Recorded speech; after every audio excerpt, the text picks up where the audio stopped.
우리 다 함께 민수기 15장을 함께 펴도록 하겠습니다. 오늘은 민수기 강의 12번째 시간으로 여전히 미래가 있다 라는 제목으로 민수기 15장 말씀을 함께 연구하도록 하겠습니다. 민수기 15장 본문을 펴놓으시고 함께 말씀을 들으시면 되겠습니다. 민수기 강해가 조금 전에 있었는데요. 지난번 걸 좀 다시 한번 복습을 좀 해드리면, 지난번에 민수기 13장, 14장 우리 가데스 바네아 열 정탐꾼 이야기를 나눠 드렸습니다. 여기 보면 갈렙과 여호수아 2명 외에 10명 정탐꾼들은 못 간다 그랬죠. 우리는 메뚜기다 라고 얘기를 합니다. 이들의 차이점은 갈렙의 우리에는 하나님이 포함되어 있었고요.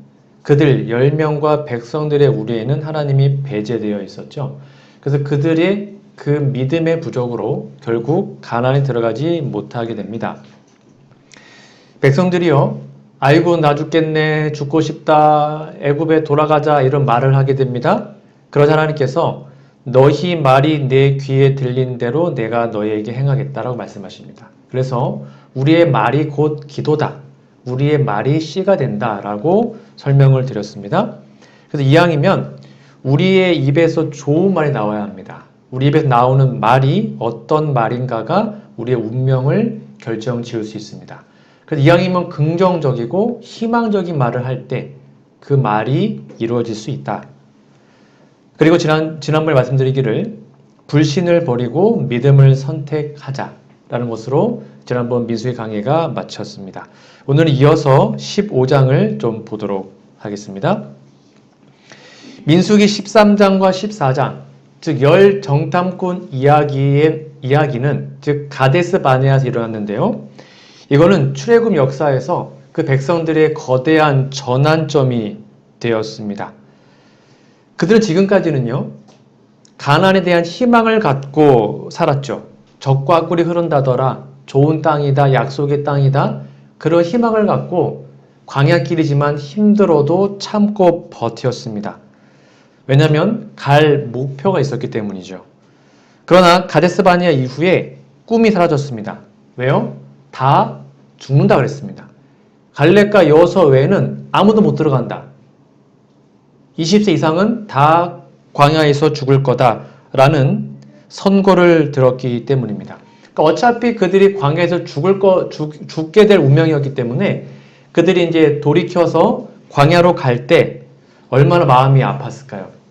거의 뭐 장례 행렬 같은 모습이었습니다. 어떠한 희망도 어떠한 소망도 그들의 눈빛에서 찾아볼 수가 없었습니다. 하지만 그들 중에 승리자들이 숨어 있었는데요. 그게 바로 갈렙과 여호수아였습니다. 다 못 들어갔지만 갈렙과 여호수아만큼은 하나님께서 너희는 들어갈 수 있다라고 말씀하셨죠. 그래서 갈렙과 여호수아는 비록 쓰라린 경험이었지만, 물론 실망했겠지만 40년 동안 다시 광야 들어가서 방황해라 라는 말을 들었을 때 자신들이 해야 할 일은 무엇인지를 깨닫게 됩니다. 그게 뭐였을까요? 그냥 허송세월, 어차피 죽을 거니까 그렇게 보내는 것이 아니라, 그래, 똑같은 실수하지 않도록 우리의 후세대, 우리의 아이들을, 우리의 젊은이들을 훈련시켜야겠다. 그러한 생각을 갈렙과 여호수아가 했습니다. 왜냐하면 그들이 이스라엘의 미래였기 때문입니다. 40년 동안 갈렙과 여호수아는 나태하게 지내지 않았습니다. 비록 젊은이들이 20세 이하의 청년들이 연약한 부족한 사람들이었지만 그들에게 믿음을 전수하고 훈련을 시켜서 똑같은 실수를 반복하지 않도록 도와주고 싶었던 것입니다. 그래서 군사훈련 및 신앙적 훈련, 신학교의 훈련, 믿음의 훈련, 신앙교육을 하게 되었죠. 아까 말한 것처럼 모두가 여기에서 배제가 된 것은 아니었습니다. 여기 보시면 민수기 14장 29절과 30절입니다.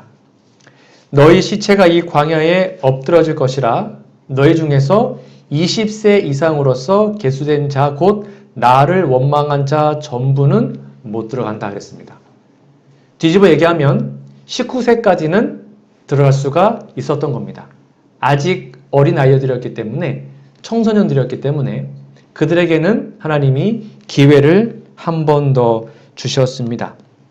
그러니까 이들을 잘 교육시켜야지. 왜냐하면 40년 뒤면 이들이 거의 59, 60세가 되겠죠. 근데 똑같은 실패가, 똑같은 반역이 반복되면 안 되잖아요. 그래서 아이들에게 그 후세대에게 믿음의 교육을 하게 됩니다. 40년간의 삶이 장년들에게는요, 어차피 죽을 거니까 죽음을 기다리는 시간이었지만 젊은이들에게는 오히려 승리를 위해서 준비하는 시간이었습니다. 이것이 바로 교육의 힘이었고 아직도 남아있는 이스라엘의 미래입니다. 현재 많은 사람들이 예수님의 재림이 지체된다고 생각을 합니다. 그러나 우리가 우리의 후세대에게 하나님의 신앙을 잘 전수해 둔다면 우리의 할 일은 다 한 것입니다. 때로는 하나님께서 우리를 희망이 없어 보이는 이스라엘 백성 가운데 승리자로 보내실 때가 있습니다. 바로 갈렙과 여호수아처럼요. 다 절망하고 희망이 없다라고 말할 때 갈렙과 여호수아는 아니다. 우리가 후세대를 교육하고 그들을 훈련시켜서 똑같은 실수하지 않도록 도와줘야 된다라고 말을 했습니다. 바로 저희들이 그러한 사람들이 되어야 합니다. 아무리 교회에 희망이 없어 보이고 또는 교단에 희망이 없어 보인다고 혹 누가 말을 할지라도 아니다. 우리가 우리의 후세대를 교육시키면 우리의 교단은, 우리의 교회는 희망이 있다라고 말할 수 있어야 하는 것이죠. 이것이 바로 우리가 가야 하는 것입니다. 아직도 희망이 있습니다. 우리의 후세대에게 믿음을 잘 전수하면 되는 것입니다. 두 번째입니다. 여전히 미래가 있는 두 번째 이유는 바로 재물을 통해 미래를 약속하셨습니다. 여기 민수기 15장을 한번 읽어보시면 아주 재미없는 제사 이야기가 나옵니다. 누가 죄를 지면 어떻게 제사 지내고 뭔 제사 지내고 제사 이야기가 한참 나옵니다. 이것은 바로 여호와께 드리는 제물이었는데요. 아까 말한 것처럼 번제, 소제, 전제, 기타 등의 제사를 어떻게 드리는지가 반복되어 나옵니다. 마치 레위기서에 있어야 될 내용이 민수기 15장에 다시 나오게 된 겁니다. 여러분, 그런데 이 내용이 13장, 14장 다음에 15장에 굳이 들어간 이유는 하나님께서 그들에게 바로 희망을 주시기 위해서였는데요. 13장과 14장은 하나님의 심판이 나오죠. 너희들 가나안에 못 들어간다. 다 죽을 거야. 광야에서 방황할 거다. 라고 선언합니다.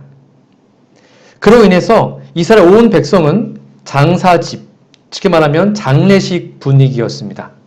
하지만 그들에게 미래의 약속을 선언하시면서 재물, 제사에 대한 이야기를 해주십니다. 여러분, 민수기 15장 1절, 2절을 여러분 아주 유심히 보셔야 합니다. 제가 빨간색에다가 여러분 좀 밑줄을 쫙 그어놓으시면 되겠습니다. 민수기 15장 1절, 2절.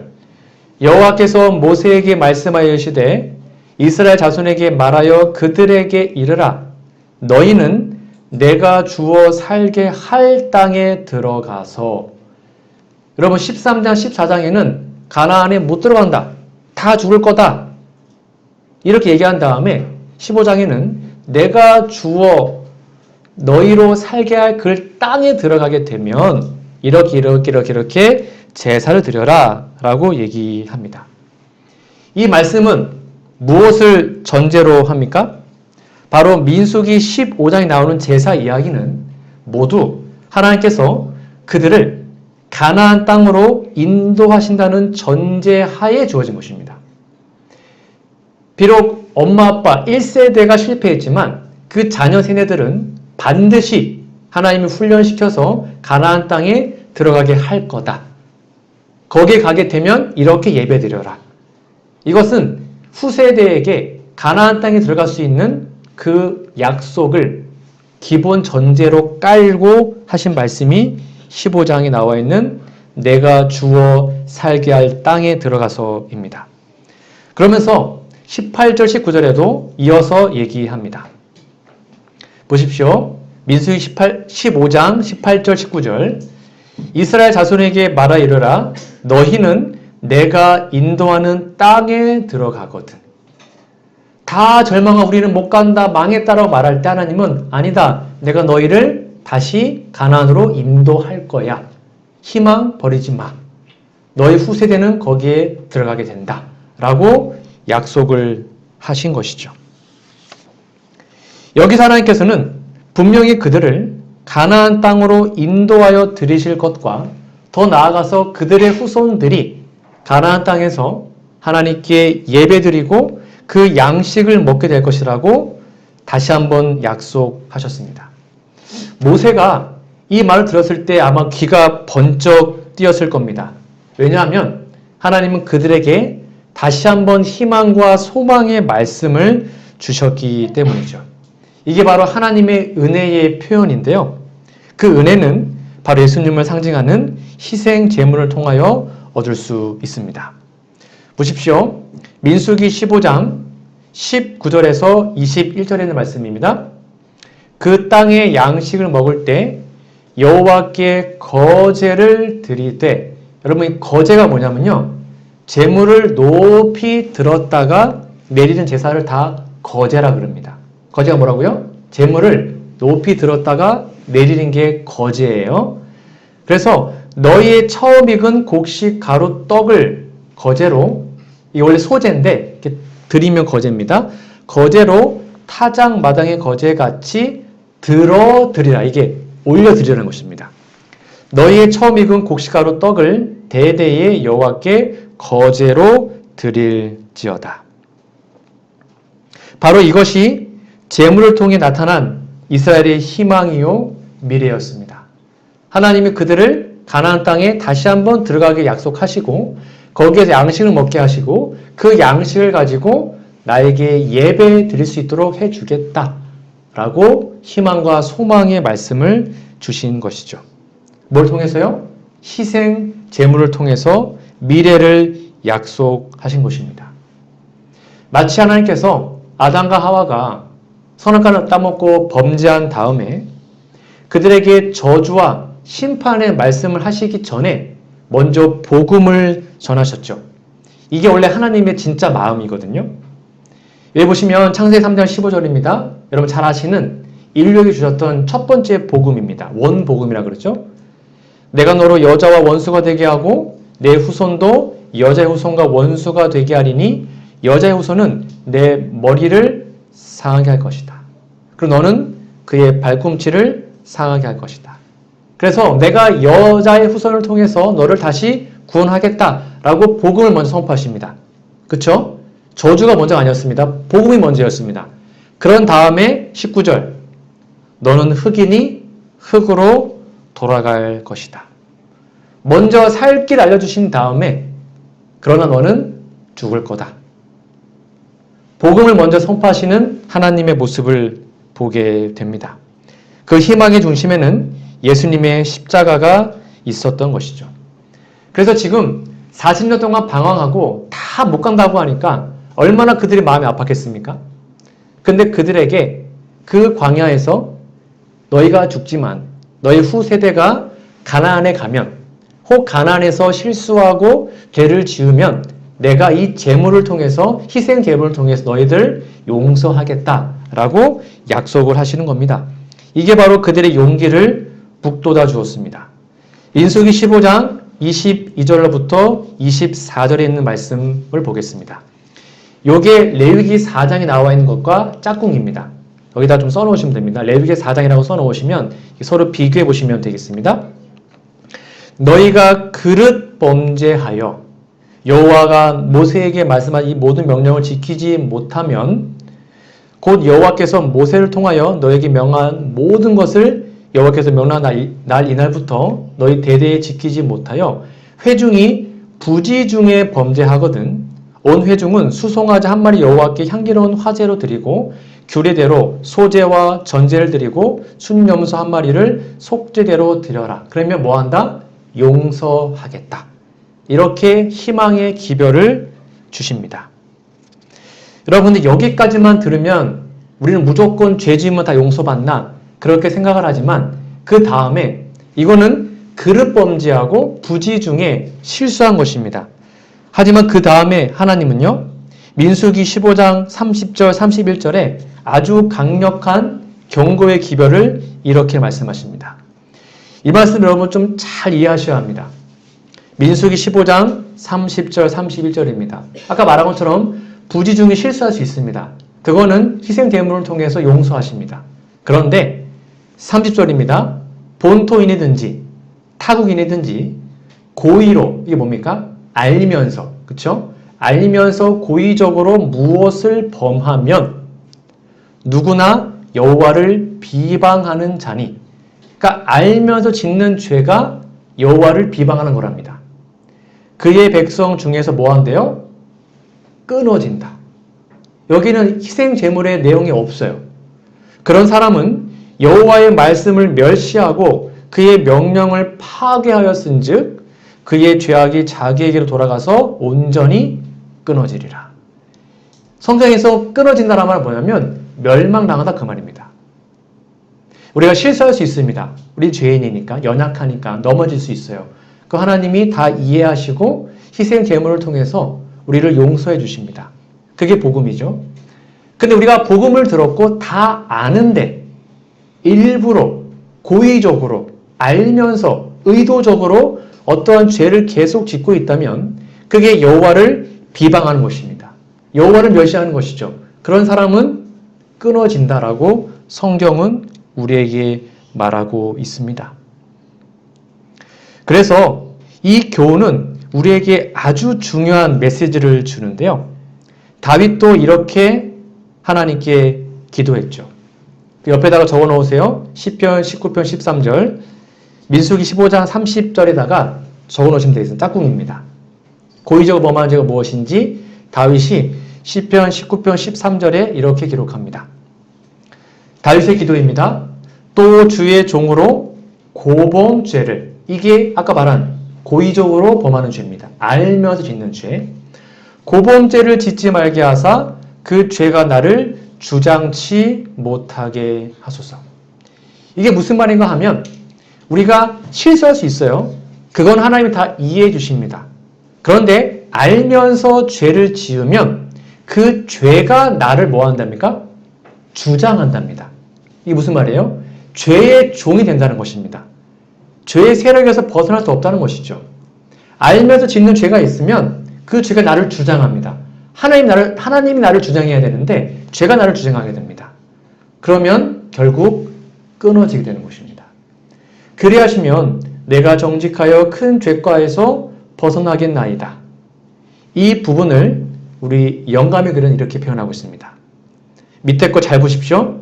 하나님의 율법의 모든 범죄자들은 죄인이며 고범죄를 지으며 살아가는 자는 아무도 성화될 수 없을 것이다. 성화가 무엇입니까? 거룩하게 변하는 것입니다. 예수님의 품성으로 바뀌는 것이죠. 왜 우리가 목사이지만 또는 수십 년 교회 다녔지만 모태신앙이지만 정말 평생을 하나님을 믿고 하나님께 찬양 드리고 예배한다고 말은 했지만 우리의 모습이 왜 아직도 이렇게 바뀌지 않을까? 왜 우리 예수님처럼 변화되지 못할까? 이유는 하나밖에 없는 것입니다. 뭐라고요? 고범죄입니다. 우리가 알면서 짓는 죄가 있는 한 우리는 결코 품성 변화 이룰 수 없습니다. 불가능합니다. 그게 우리의 모습일 수 있는 것입니다. 그래서 뒤에 보시면 또 이렇게 나와 있습니다. 영감의 글입니다. 고범죄를 지으면서 치유를 받을 수 있을까? 이 치유는 영적인 것, 육적인 것 다 포함합니다. 육체가 아픈 병 또는 내 영적인 병 다 포함하는 것입니다. 고범죄를 지으면 하나님의 치유를 받을 수 있을까? 병 나을 수 있을까? 이때 없대요? 없다는 것입니다. 아니다. 참된 믿음은 다음과 같이 말한다. 나는 내가 죄를 지었음을 안다. 그러나 예수님께서는 나의 죄를 용서하셨으므로 여기까지는 다 아는 것입니다. 실수가 있어요. 그런데 그 다음입니다. 용서받았으면 이제 지금부터는 그분의 능력 가운데서 유혹을 뭐하겠다? 저항하겠다. 더 이상 그 죄가 나를 주장하지 못하게 하나님 나를 주장할 수 있도록 그 죄를 저항하겠다. 그 죄를 또 짓지 않겠다. 이 소망을 가진 자마다 그의 깨끗하심과 같이 자기를 깨끗하게 하느니라. 그는 영혼 가운데 영속되는 원칙을 가지고 있으며 그것이 유혹을 이기도록 한다. 여러분, 그래서 계속 죄를 지으면서 구원받을 수 있다? 그거 거짓 복음입니다. 절대 속지 마십시오. 성경 그렇게 얘기하고 있지 않습니다. 우리는 알면서 짓는 죄를 하나님의 능력으로 끊어내야 합니다. 그때 비로소 우리의 품성이 변화될 수 있습니다. 그런 사람이 하늘에 가는 것이죠. 실수가 아닙니다. 우리 실수할 수 있어요. 지금 그거 말하는 것이 아니라 고의적으로 범하는 죄가 아직도 우리에게 있다면 그것이 단 하나의 죄일지라도 그것을 우리가 알면서 계속 반복하고 있다면 우리는 결코 구원받을 수 없을 것입니다. 이 사실을 명확하게 이해해야 합니다. 그게 성경의 메시지인 것이죠. 그래서 민수기 15장 30절과 31절에 그 이야기요. 고의적으로 지으면 끊어진다 라는 그 하나님의 말씀이 바로 30절, 31절에 있었죠. 그 다음에 일어난 사건이 이 이야기입니다. 그러니까 이 이야기를 그 맥락에서 이해하셔야 합니다. 32절에 보니까 누군가가 안식일에 나무하러 갔습니다. 분명히 고의적으로 짓지 말라 한 다음에 바로 나오는 사건이 이 사건이에요. 이스라엘 자손이 광야에 거류할 때 안식일에 어떤 사람이 나무하는 것을 발견한지라. 그 나무하는 자를 발견한 자들이 그를 모세와 아론과 그 온 회중 앞으로 끌어왔으나 어떻게 처치하는지 지시하심을 받지 못한 거로 가두었더니 35절 여호와께서 모세에게 이르시되 그 사람을 반드시 죽일지니 온 회중이 진영 밖에서 돌로 그를 칠지니라. 여러분 이 말씀 어떻게 지금까지 읽으셨습니까? 안식일에 누군가가 나무하러 간 거예요. 나무할 수도 있잖아요. 그렇지 않습니까?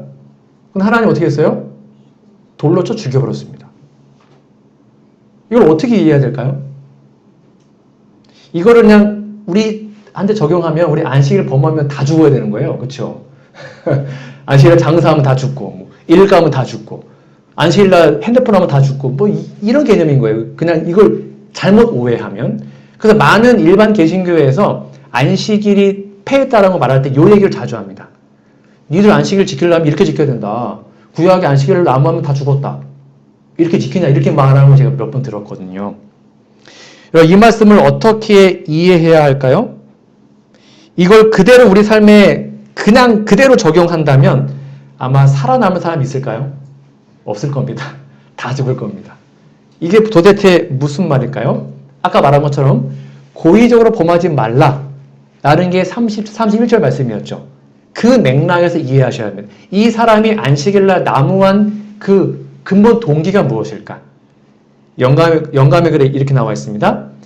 백성 중에 한 사람은 가나안에 들어갈 수 없다는 사실에 크게 노하여 열받았습니다.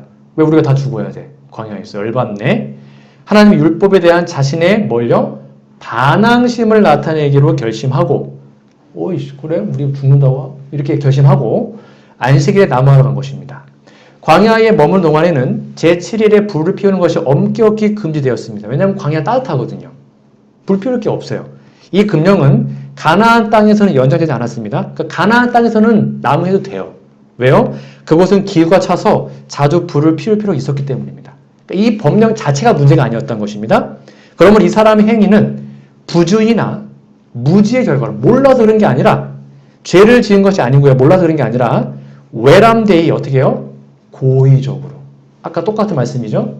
알면서 열받아서 반항하는 마음으로 대적하는 마음으로 넷째 계명을 범한 것입니다. 그 나무한 행위가 문제가 아니라 동기가 열받네. 하나님이 뭔데 못 들어가게 하는 거야? 일부러 알면서 지었습니다. 그래서 어떻게 했다고요? 희생 제물 없었습니다. 즉결 처형이었습니다. 하나님이 어떻게 했어요? 돌로 쳐 죽여라. 이 사실이 우리에게 되게 시사하는 바가 큰 것입니다. 물론 지금은 즉결 처형이 없습니다. 지금은 하나님이 직접 우리를 심판하지 않으시죠. 지금 현 시대는. 그러나 그 심판이 없는 건 아닙니다. 그것이 계속 쌓이게 되면 결국 우리도 알면서 고의적으로 뭔가를 계속 죄를 짓고 있다면 우리는 결국 이렇게 멸망을 당할 수도 있는 것입니다. 여러분, 안식일의 어떤 행위, 그것이 아니라 내가 지금 알면서 그것을 어기고 있으면 그거는 큰 죄인 것입니다. 우리 안식일 거룩히 지켜야 되는 거 다 알고 있습니다. 십계명 다 알고 있습니다. 어느 누구보다도 말씀을 잘 알고 있습니다. 재림교인들이요. 근데 알면서 오늘은 어쩔 수 없으니까 이번에만 한 번만 더 눈 딱 감고 하늘 말씀을 하나님 다 이해해 주시겠지? 그렇지 않습니다. 알면서 짓고 있다면 회개해야 합니다.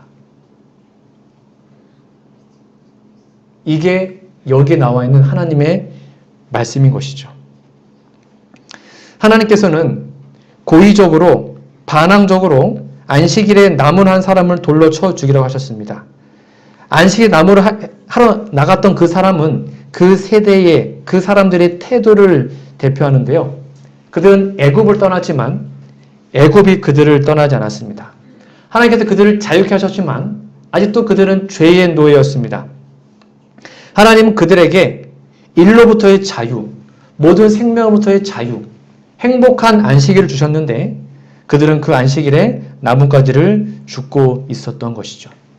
결국 백성들이 돌을 던져서 쳐 죽였습니다. 왜 하필이면 백성들을 시켰을까요?